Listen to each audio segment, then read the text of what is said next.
GM, good morning. Welcome to the Milk Road Show, the daily crypto show where our crypto insights stick the landing like an Olympic champion gymnast.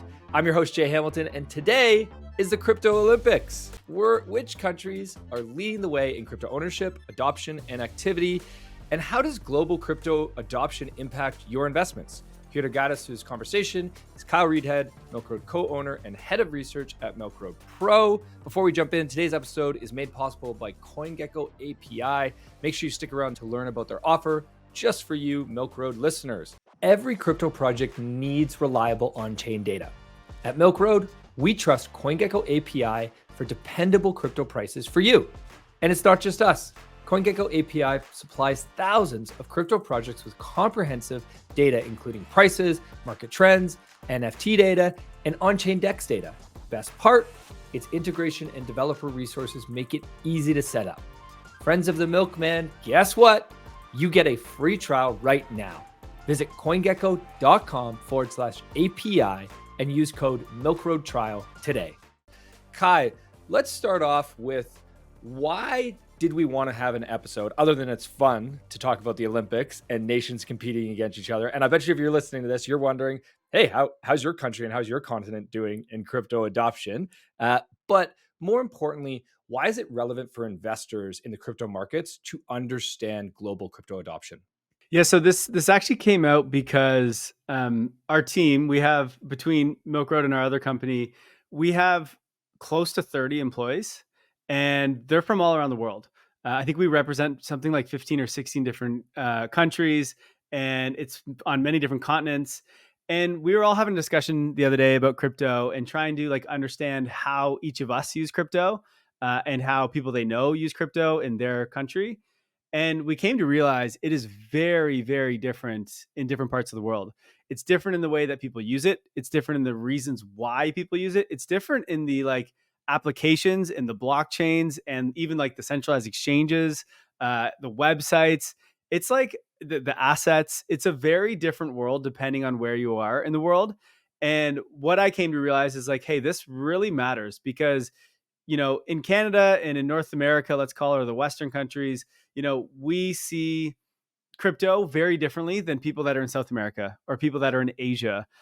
And the differences are very big. And so if you only think about it in your world, which is often what we do, you really are missing the forest for the trees on what could be happening somewhere else.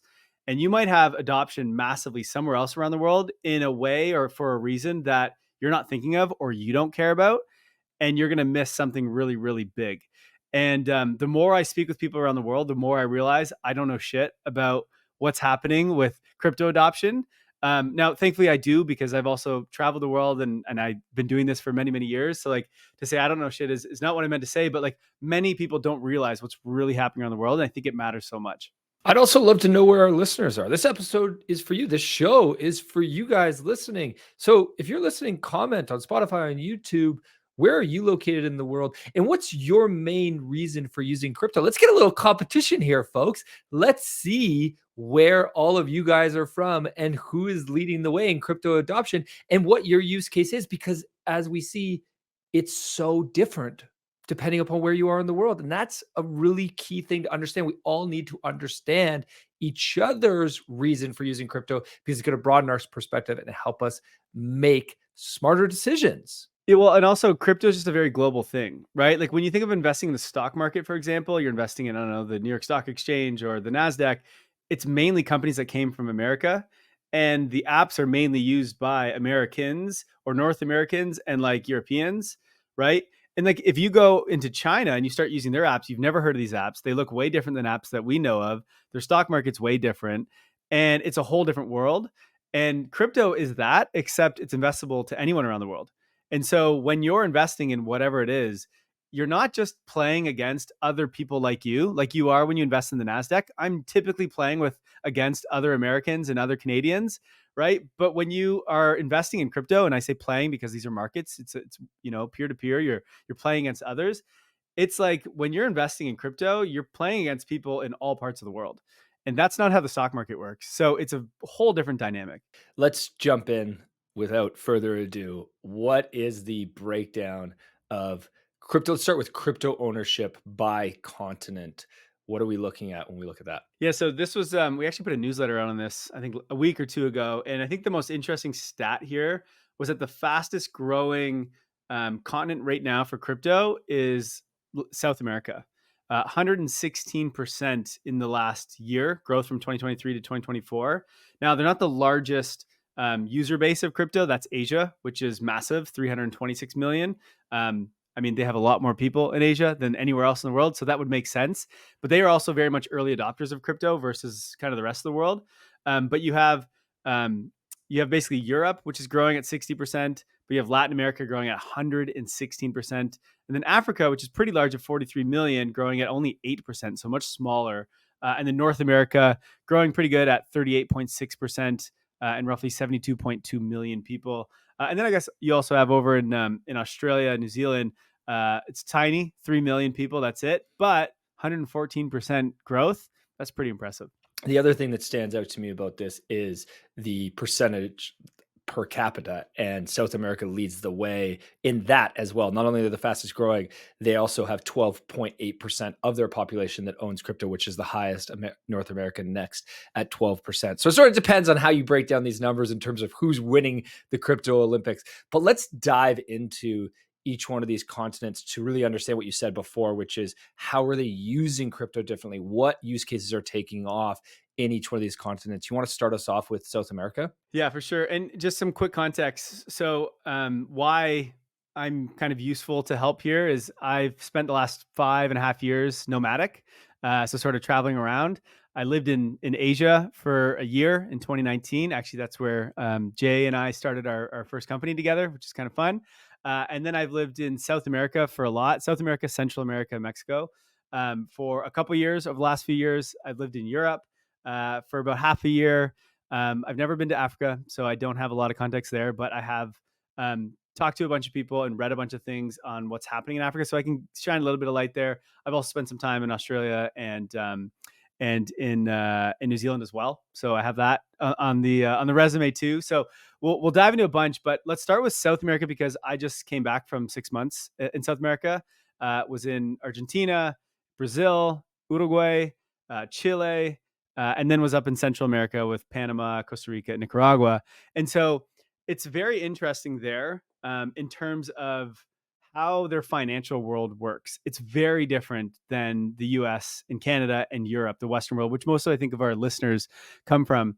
The big thing to understand about South America is they have a lot of issues with their currencies and they have a lot of issues with capital controls. Mainly, this is like Argentina is the big one right now. And that's getting fixed, hopefully, with their new president. But Venezuela is a massive one. They used to have such an amazing economy, and it just got completely wrecked. Central America has this, Nicaragua, et cetera, as well. And so one of the things that's interesting where you saw the biggest growth right now in crypto is in Latin America. It's not for investing purposes, right? If you think about North America, et cetera, we're typically, well, we want to buy Bitcoin, we want to buy ETH, we want to buy Solana, we want to, make however much, 10x. That's not what's happening in Latin America right now. It's they need to get out of their currencies and they need to be able to, so two things. One, they need to get out of their currency. They don't want to hold the peso.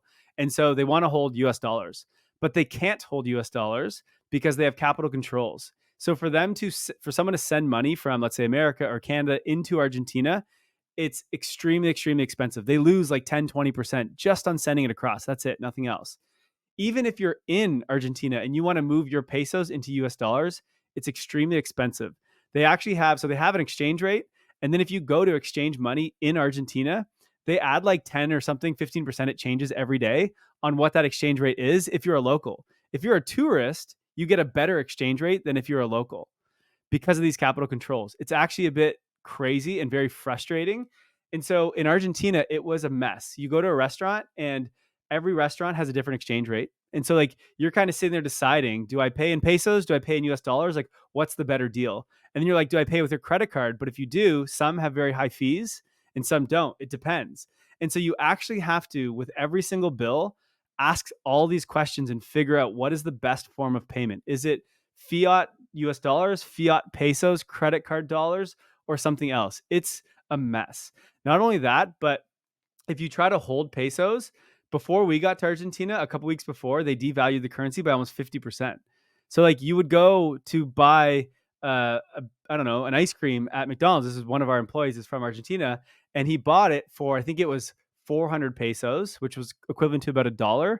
And then on Monday he went, so 4 days later, and it was 800 pesos, still equivalent to $1. And so if he was holding pesos, he lost half of his money. If he wasn't holding pesos, he's holding dollars, that didn't affect him. So it's an absolute mess out there. And what's happening is they just need to find a way to get dollars, and it sucks doing it through the traditional finance system. And so they're all moving, not all, but a lot of them are moving. Any of those who are tech savvy, let's say, are moving to using stablecoins, which has been a massive unlock for them. They can send money from the US to Argentina without 10, 20% fees, and they can hold it anytime they want. Now, to get it into their currency, they still have to do these like peer-to-peer ways that to find someone to like trade them cash, which is a bit crazy.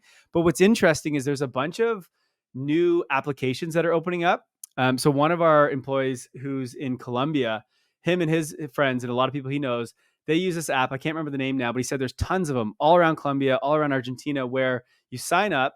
It's just an application on your phone, and they automatically open a bank for you in the US. Okay.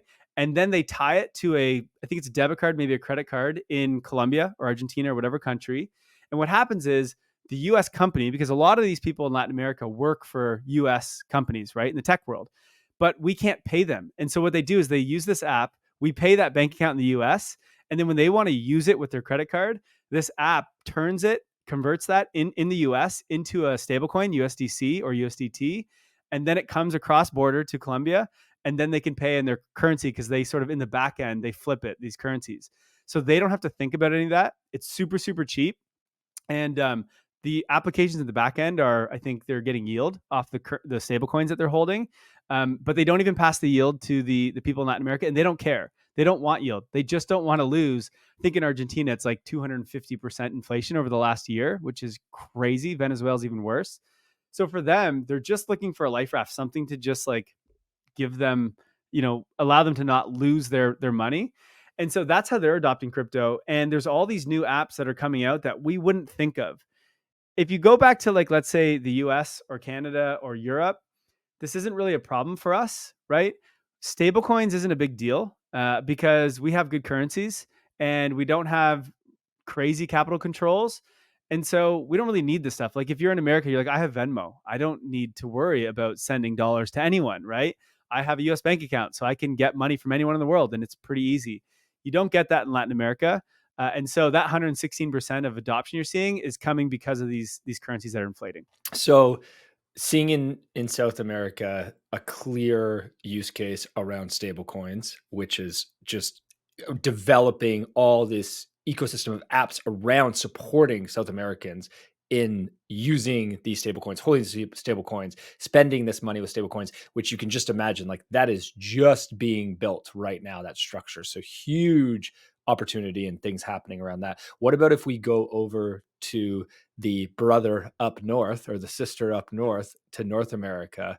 How do you compare these two? Yeah, it's interesting when you speak to people in North America about crypto, they're thinking of it more of the tech side, about Web3, right? About decentralizing the internet, getting decentralized social platforms so we're not controlled by Facebook and Google, et cetera. That's the thing they more care about. That plus investing, right? In the US, they don't worry about their currency. They want to invest. And what they want, most people you speak to, is they want to buy a home if they're young, and they can't because homes are getting so expensive, right? In North America. And so they need to invest, and they see crypto as a way to sort of beat the stock market, right? In the US, it's very easy to invest in Apple and good companies. The other side of it too is back in Latin America, they can't invest in Apple, in Coinbase, in Google, and all these things. They don't have the ability to do that. It's very hard or very expensive. So they also don't get the benefit of investing in good companies, right?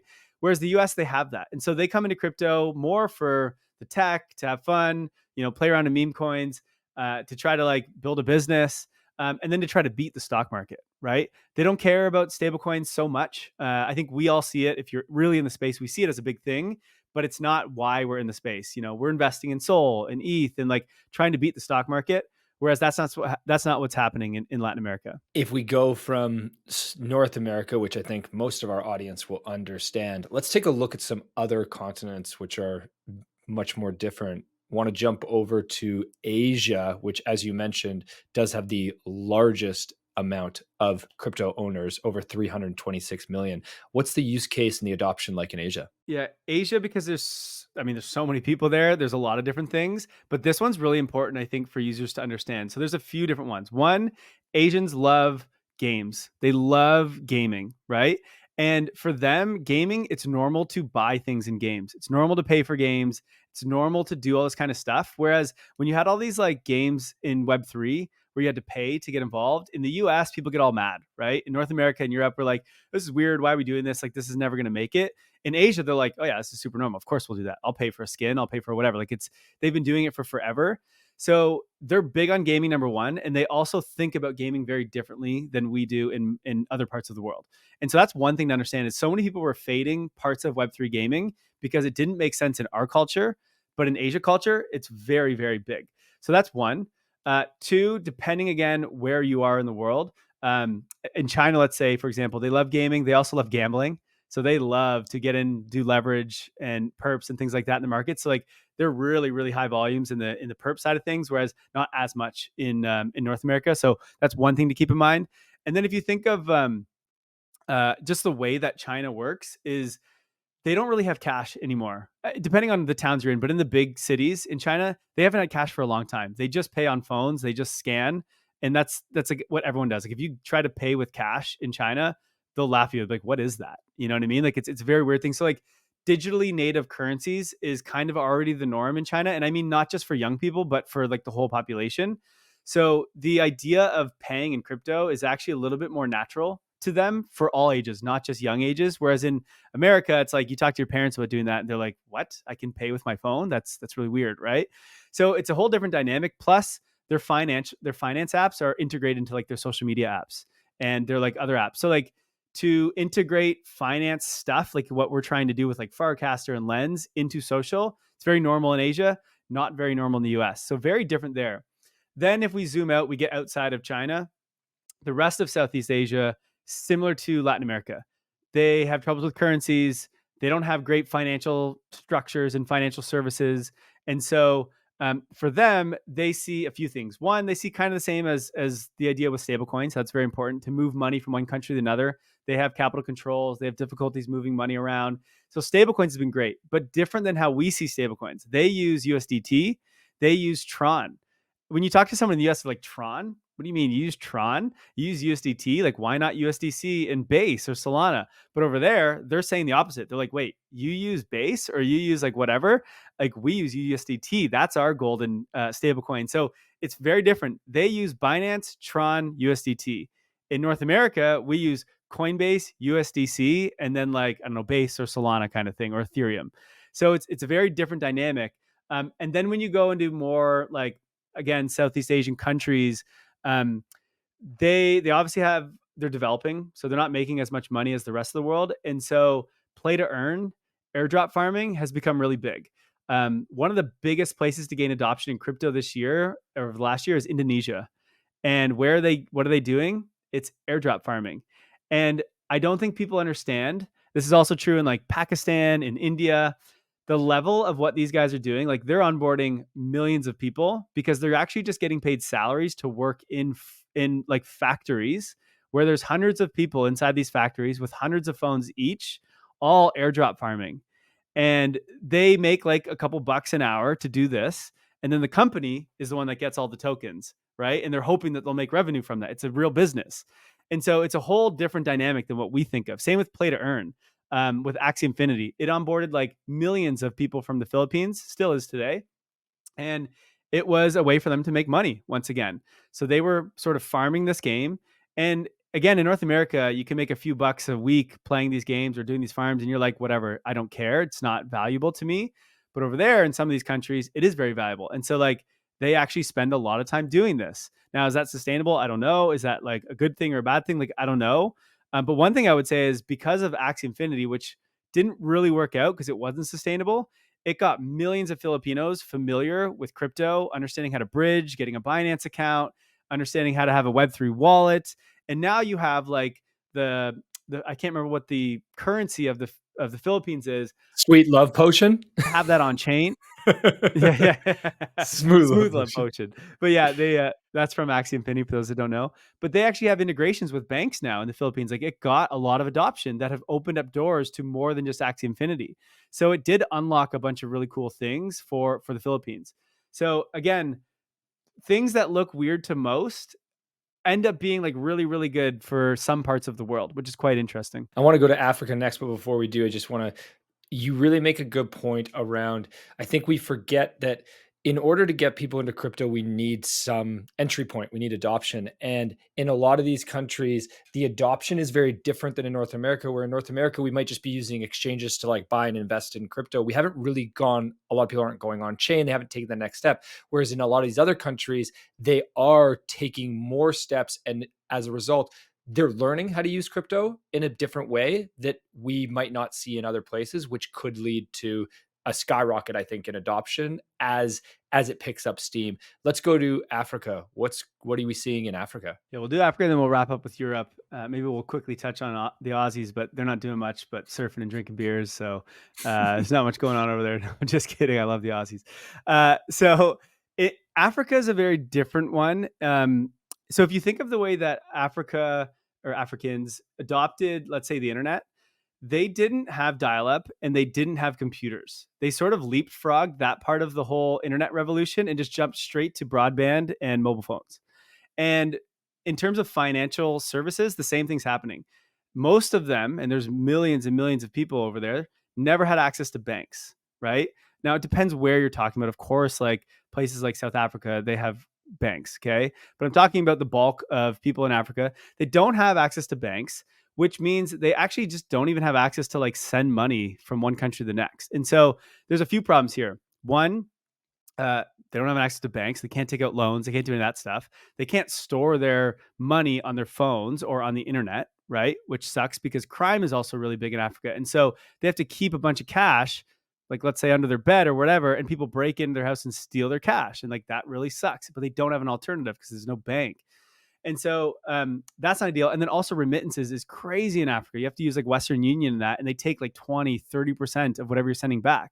So you send like $1,000 from the US to your family there, and they have to go and like pick it up in cash at whatever store. It could be hours away, and they take 20%, 30%. Now, there's obviously it's getting better. It's not as bad anymore, but still quite bad depending on where you are.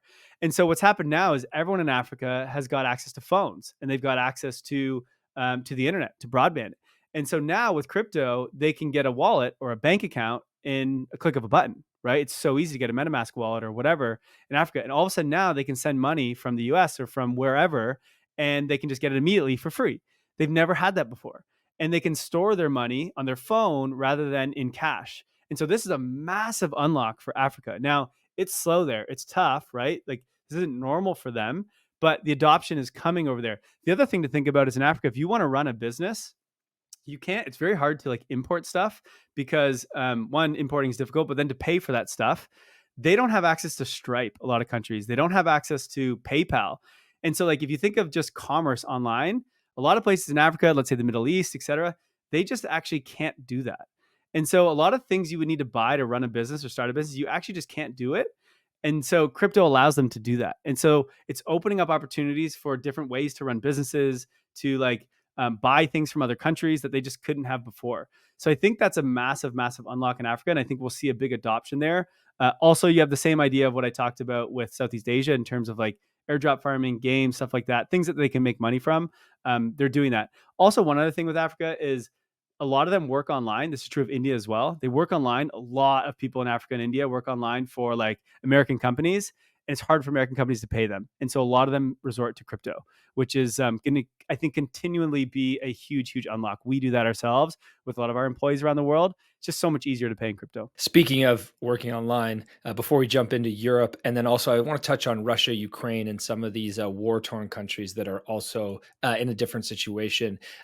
We are hiring right now at Milk Road. And so if you love crypto and you're looking for a job and you are anywhere in the world, as we said at the beginning, we hire from all over the world. We love to see different representation on our team, different opinions, different ideas. So if you're looking for a job and you want to join the Milk Road team, check the link in the show notes to see our job board. We're hiring a bunch of different roles right now, and we'd love to have you, our listeners, join the team. Let's go to Europe and then maybe over to Russia, Ukraine, Middle East, some of those other countries that kind of split between continents. Yeah, Europe. I would say we can do this one kind of quick. Is It's very similar to North America. You know, the western side of the world in terms of the countries are very similar. They have good currencies. They're in it for the tech, and they're investing, etc. So kind of the same idea. The only main difference is like in North America we have two currencies, right? You have Canadian dollar. Well, I guess you have three: the Canadian dollar, the US dollar, and then you have the Mexican peso. In Europe, you have, I don't even know, like 20, 30 currencies. Like who even knows anymore? And so obviously I mean, they have like Revolut and apps that you can kind of switch from currencies and you can pay people. So it's not that bad, but they definitely understand the difficulties in swapping currencies. Right. And also Europeans have a lot of family that live in other countries, whether that be in the US or whatever. And so like they get the idea of traveling and needing to have different currencies in different places and needing to send money. And it's a bit of a pain in the traditional world digitally because there's a lot of fees, it can be slow, etc. And so I think they get that. And so stablecoins make sense to them. And so like they're kind of the in between because they still want stablecoins because it does help with a lot of the fees and the difficulties there. So I think they get that probably more than I would say Americans would. What about Russia, Ukraine, these countries that kind of, I know that they're part of continents we already talked about, but they have unique issues because of sanctions and the wars that they're in. How are they using crypto? Yeah. So there's I was teaching in our course actually just recently of ways that to keep an eye on like how crypto is going to drive forward. And so it's like innovation, regulation, like all that kind of stuff. And the one thing that I was thinking of is like there's also just this like necessity as like the old world fails and we have things like currencies failing or wars happening. People are just forced to go and use crypto, right? We kind of talked about with Latin America and South America, or sorry, in Southeast Asia. But then you also have this idea of like what's happened in Russia and Ukraine in 2022 with the war was they all of a sudden had sanctions over in Russia, and you had to sort of flee your country. And how are you going to do that? Bringing your value with you. You can't like bring everything you own in your house. You can bring your bank account. Like you can go with a bank account, but that's kind of tough if you're not in the country. And oftentimes they got like if you're in Russia, they just locked it. You couldn't get your money out of your bank accounts, right? You definitely couldn't move it to another country. And so like you either had to bring cash, but you're only allowed like $10,000, or you carry some gold bars across the border. Like people did that, but like that sucks. That's heavy. And so a lot of people realized, oh, I can just put my money into crypto, put it on a ledger, or not even just have it on my computer, and away I go. I can go anywhere. No one knows. I can have as much money as I want. And so a lot of people are realizing how important that is. You think of countries in the Middle East that have had sanctions for forever, and same thing, they can either leave and send money from family and back to their country through crypto, but also again to buy things. Like look at what Russia had to do with like oil and stuff, right? You see this in the Middle East all the time. They're talking about using crypto. I think Russia just passed a law to use this. So like out of necessity, because of the way that geopolitics works, there are many countries that are just like being forced to use crypto. It's not even about like we don't have to innovate anymore. We don't need to make another use case. It just all kind of works because it's just the only option for them to move their money from one place to another. So there's also just like the old world sort of failing, let's call it, that's just forcing people to go that route. It's incredible to step back and look at this and realize how little we know outside of our own countries. The use case is just so different. And the thing that stands out to me is the adoption is happening on so many levels, which is so bullish for blockchain as a whole, right? Crypto as a whole. And everyone complains about the UX and we don't have enough use cases, we don't have enough apps and blah blah blah. And it's like, yo, no one cares about your apps like Polymarket and your games and your social media. It's like there are millions and millions and millions of people who just want Bitcoin the way it is right now. They just want stablecoins for the way it is right now. They don't care about anything else because it is literally life changing for them and their families. And I'm talking hundreds of millions of people in this world, probably billions if you really look at it. And it's like, we've already built that and it already works. We just, not enough people even really know it yet. That's the main problem. So like, we don't really need that much better UX. Of course it would be great. And yes, it will get more adoption, but like we're already at a point where it can take off for a shit ton of people in this world. It's just in our bubbles in Canada and the US, we're like, well, this isn't actually that much better than the reality we live in, you know?